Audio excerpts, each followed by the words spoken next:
Frank Soto. Hector El Barbarie. And we want to welcome you to this Kinetic Dragon tutorials. Kenpo for the street. And Kinetica for your life. Good. We are back here on Opinionated Wednesday. And this new year, we're going to start sharing with you some different topics, like I said yesterday. We are going to talk more about the art, the martial art, and the martial craft, okay? Or the Kenpo art and the Kenpo craft, okay? It's, in my understanding of the art, the martial arts, it's very important that first you develop a craft, okay? First you develop skills and you develop a form of fighting and movement, a craft of movement that you can use for fighting and for street defense, okay? Not just the performance of the art, not just a play or a dance, right? It also has to do with making an applicable or usable art. That's one of the most important things, okay?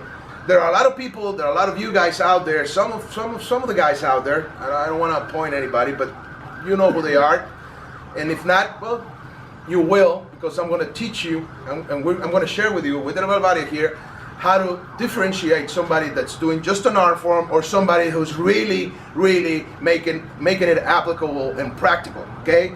And Kenpo is supposed to be practical. It's not just a performance or an expression of oneself. It is an expression of a practical and usable armor or bio armor, okay? You become a blacksmith, right? A craftsman, and you are forging your own armor and you are applying it. So you need to become a master craftsman. First you are an apprentice, then you become what is called journeyman, and then you become a master craftsman, okay? That's what happens in the crafts. This is also true for the martial arts, okay? Because it has to be an applicable art, okay?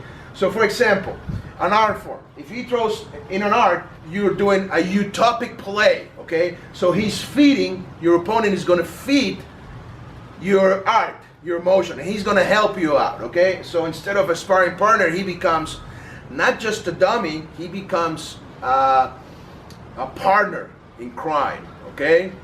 So to speak. So let's say he throws a punch and he stops the punch and he leaves it out there. Why? He leaves it there for you to do the technique. So he's static, and that gives you the space to generate the art. Throws to the left, I do it. So you're looking for that beautiful motion. He throws a straight punch, so you block it. Okay, you settle, you align yourself. Again, pop, you can. So boom, you can come here. Boom, okay, and you start performing. And it's like a play that you set up or put up for the viewer, because you're sharing the art. So you do things for the sake of the art.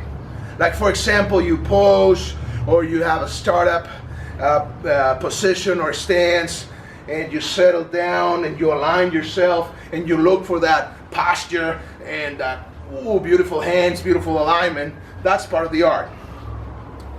But when you're in the craft of fighting or self-defense, you don't look for that beauty. You look for something usable, something practical, something that you can apply. So he throws a punch, you're just gonna, oh, okay, so you're just gonna move like, okay, whoa, good. So he comes with that strike, okay, so it's different, okay. It doesn't have to be beautiful, okay. It doesn't have to look good. It has to be effective. It has to be applicable. It has to be practical. So if you're going for the art, if you're going for that expression of yourself, if you're going for that performance because it makes you feel good, and that's okay, okay? That is okay.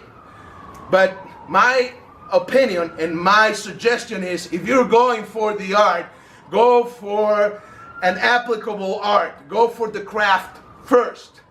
Look for that application, that real application. So in these tutorials, in this year, I'm going to start talking more about the craft and how it is that you make it applicable, and about the art and what to look for in a real master artist, okay? A real martial artist that's a master of his art, master of his motion. And I'm going to talk about, of course, about Kenpo, okay? The masters of Kenpo and what to look for when they're really performing at the highest level. It's about motion, it's about following the principles, the concepts, and the theories of motion, okay? And about moving with beauty within the patterns or the master patterns of Kenpo, okay? So keep on watching this. Open your heart and open your mind to these ideas, and I hope this keeps on empowering you and freeing you and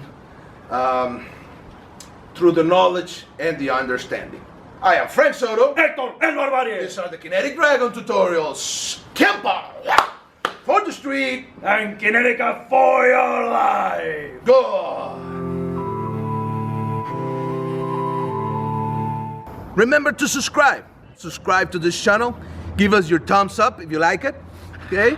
And send us your opinion and your questions, whatever they are. Down here, you can put your opinions here on YouTube, or you can comment on Facebook, on Twitter or Instagram. We are here to serve you.